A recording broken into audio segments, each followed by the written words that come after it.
In the previous video, I had read or had recited a sentence.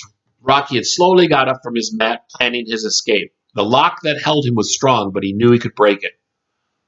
What did you envision? Now, everyone who's sitting here listening to this video heard the same thing. But I bet you money that we didn't all think or see the same thing. Some people might think of Rocky Balboa getting up from the mat. Some people might think of a dog. Some people might think of our mascot. Some people might think of a wrestler. It doesn't matter. The idea is your experience. Remember what we talked about with Piaget. Think about the connections and the schemes and all that stuff. You hear certain words, the mat. You heard the lock. You heard Rocky. You heard all that stuff. You envision different things based upon your personal experiences. And that's what's going to happen in our classroom as well. Students are going to process information in a certain way, and it's not always going to be the same way based on their previous experiences. So, having said that, we're going to talk about three concepts, three terms that we use quite a bit when we're talking about information processing theory. Those three terms are storage, encoding, and retrieval. All right? So let's talk about that. Storage. What does it mean when we're talking about storage? Well, storage is that process of putting new information into memory. You're storing information. You're putting it into memory, right? Sometimes we store things easily, sometimes we don't. Okay, it depends on the material. We'll talk about that at greater length. But storage is just the process of putting information into memory. Now, encoding, encoding, encoding, okay, that is changing the format of the new information ever so slightly or maybe more dramatically as you store it into memory, okay? Now, think about that. When you hear something, you oftentimes alter, change, slightly modify that information as you go to put it into memory. So, for instance, say that my daughter's birthday, which happened to be April 2nd, is the same day in which Abraham Lincoln came to Macomb to speak to the citizens of Macomb in 1858. Now, you learned that in your social studies class sometime in your junior high or elementary school years. You learned that Lincoln came on April 2nd in 1858. How do you think my daughter encodes that same fact? How do you encode that fact? All right? Think about it. Many of us hear that information, but we process it and we encode it a little bit differently. My daughter might just say, oh, Lincoln came to Macomb on my birthday. Or some people might say, oh, Lincoln came to Macomb the day after April Fool's Day. Some people might encode the information as, oh, Lincoln came in early April. Some people might, who knows what, right? Because we're all different. We encode information differently. The idea is as you hear and see and participate in things, you alter and change that information as you put it into storage, that encoding aspect of it, right?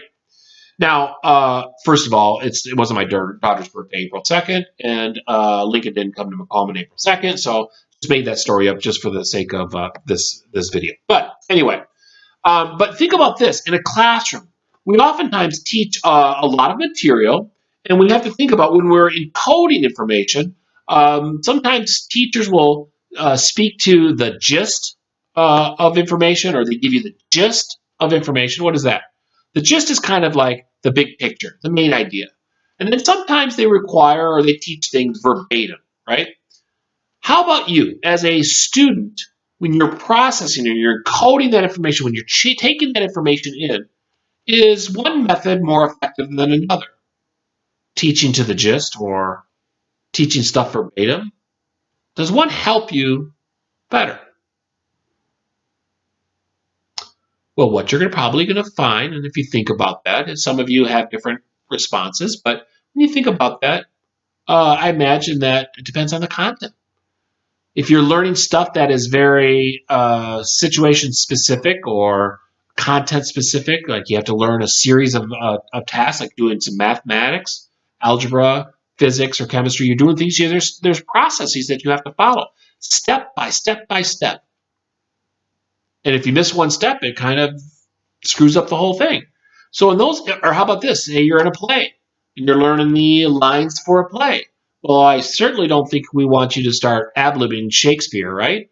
We probably want you to follow along with the general, the play, how it's written, and the dialogue, etc. But what about in English class, in an English literature class? Is it required that you know word for word The Great Gatsby, or if you're doing, probably not. They want you in that situation to understand the big picture, the themes behind it. Or if you're in a history class, sometimes you might need to know a sequence of events, but other times it's just, do you know why this event led to this big picture ideas? So what you're going to find is that teaching stuff verbatim, where students need to learn stuff fact for fact, or in an order or in a sequence, might be very important. And then in other times, you find that teaching to the gist might be equally effective. But there's one caveat, one instance that really, or one um, aspect of this that really influences you as a teacher. When you teach things to the gist or big picture, you can work through a lesson pretty effectively, pretty efficiently, move along through the lesson.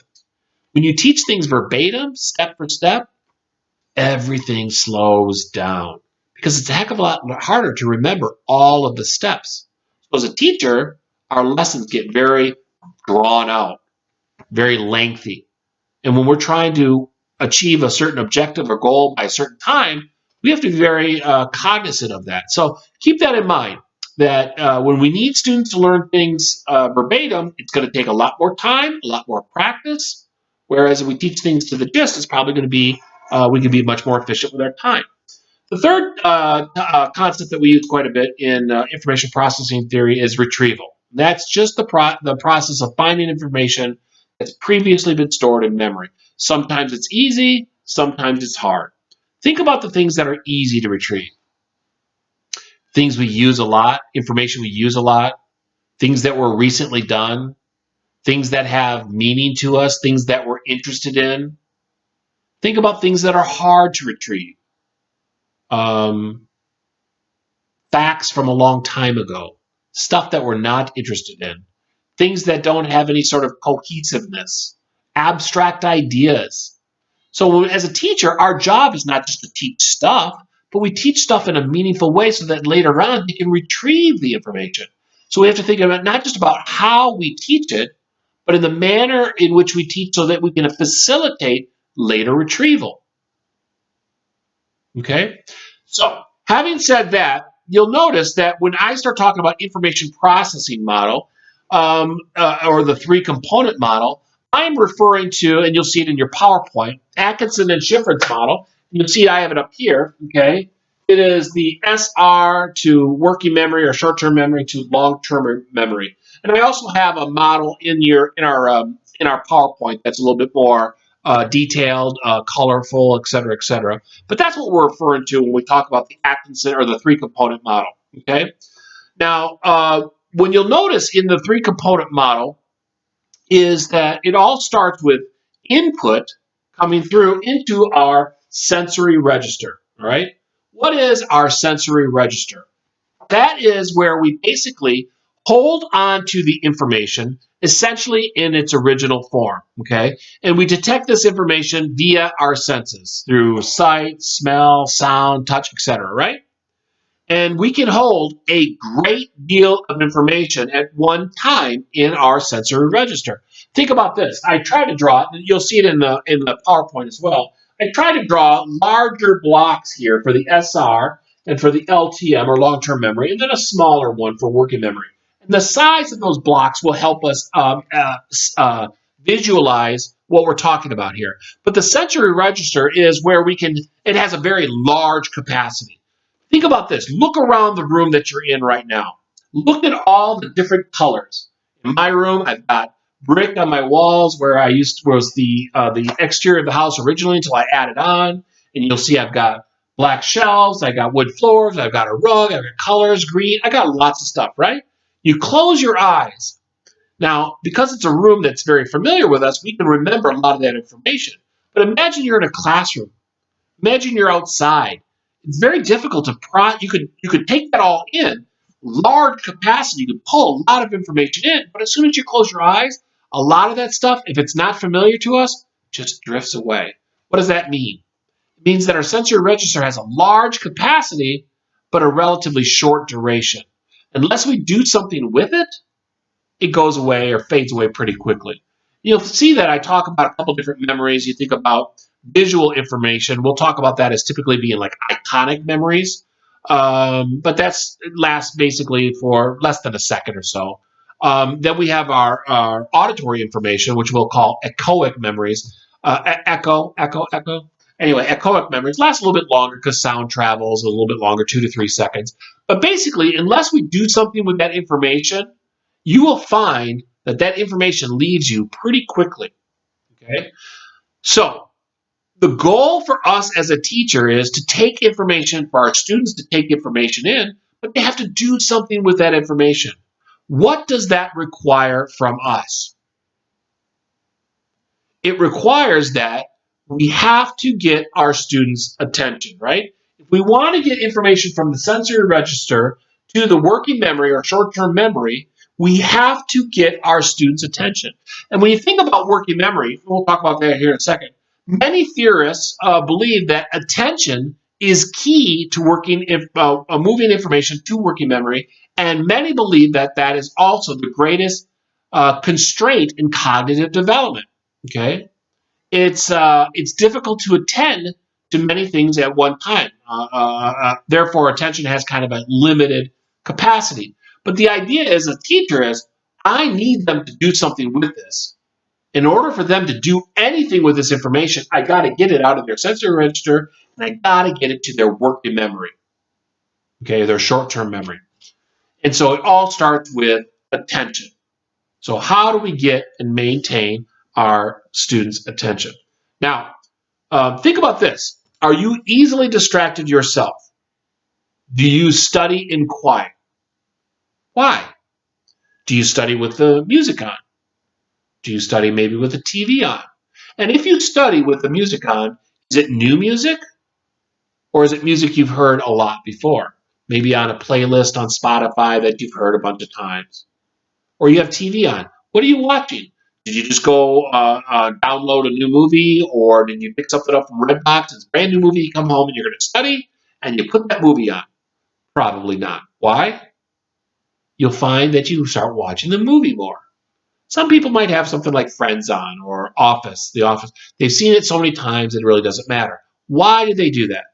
Well, some people don't like, they like to have some background noise. We call it white noise. They like to have that because otherwise, when it gets too quiet, they find themselves being very distracted by just the slightest of noises. Or they have music on. Some people might have instrumental music, classical music on. Why?